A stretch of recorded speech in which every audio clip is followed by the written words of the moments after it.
there probably isn't a need to go into a lot of detail on the green trading mechanisms, but just to be aware that governments can use different instruments to try and support carbon reductions.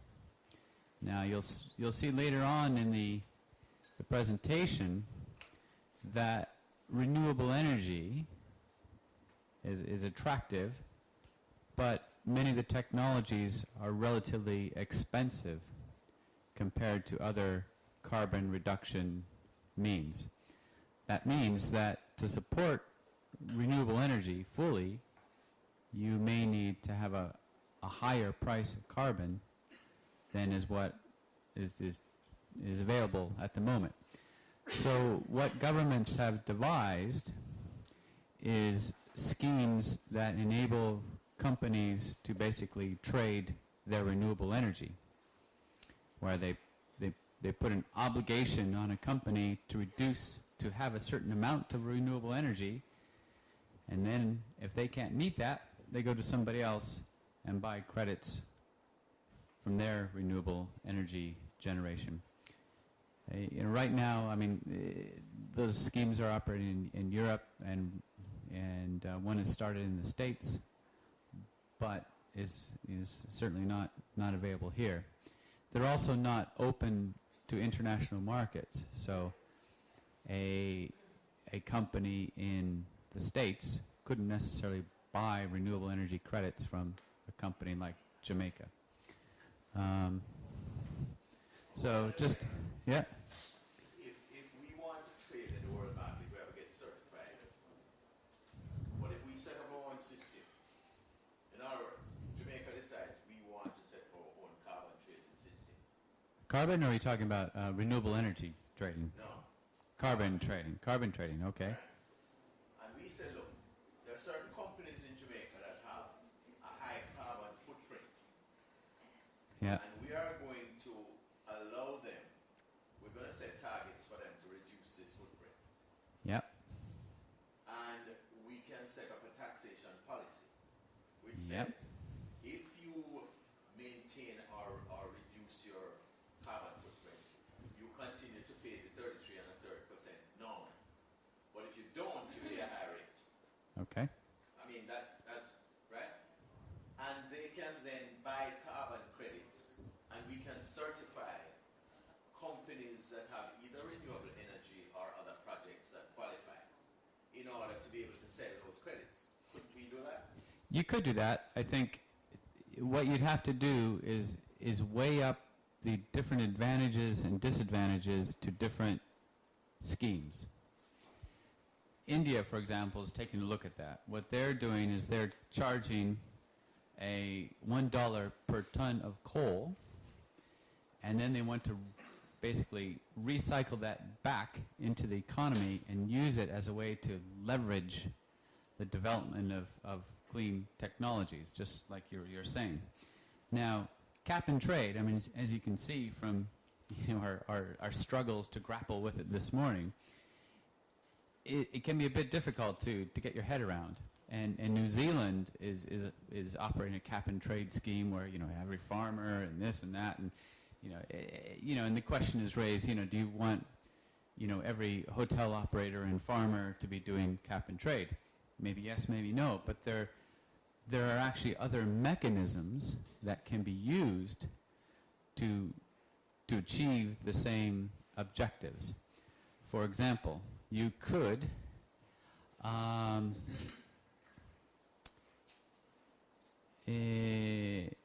you gone into NAMAS yet? We'll cover you haven't gone into NAMAS yet? Okay. There's a CDM mechanism that might be available. We'll hold on that. But you could, for example, require every business of a certain size or certain electrical output to have a certain quantity of renewable energy, or and then provide funds for that, for the renewable energy that they generate. There's actually two schemes that are going on in Europe. You can either one is called the feed-in tariffs, where basically any business who installs renewable energy, say you put a solar panel on the top of your hotel, right? They receive money for the amount of energy that they generate, even if they use it themselves. And that tariff basically pays for that capital over a long period of time, and most importantly, it develops capacity within the country, because it then fuels businesses to come in and start doing solar, and that creates economy of scale, which eventually brings the price down. So it's a mechanism to kickstart kind of that solar capacity within a country and reduce the price of the technology. The other is to put a cap and say you have to have a certain amount of renewable energy, and then once again you can trade credits and earn credits and those kind of things. So you look at different mechanisms. You wouldn't necessarily want to do a cap and trade. I think this looks like your slide, Alejandro, but is that the end of that presentation? Are we at the game now? Okay. Anybody have any questions at this point? Yep.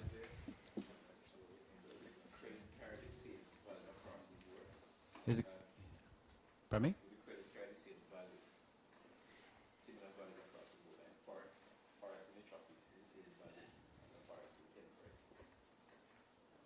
Well, yeah. I mean, you can step in, but the idea, what everyone likes to achieve, is a uniform price on carbon, because that allows business to make decisions and investment to happen on kind of a uniform basis instead of a patchwork of different regimes. That's why they try to join up. Like the New Zealand cap and trade will also accept CDMs. Or so the more you can join these things up, the more you can have a uniform price. There is this particular issue, though, with forestry. And in that forestry is difficult to validate. You know, the carbon savings you gain from a forestry project, either maintaining your forest or regrowing a forest, are difficult to validate. And there's a lot of, and one of the main topics in Cancun, and an area where they're probably going to make the most progress, is coming closer to green methodologies on forestry.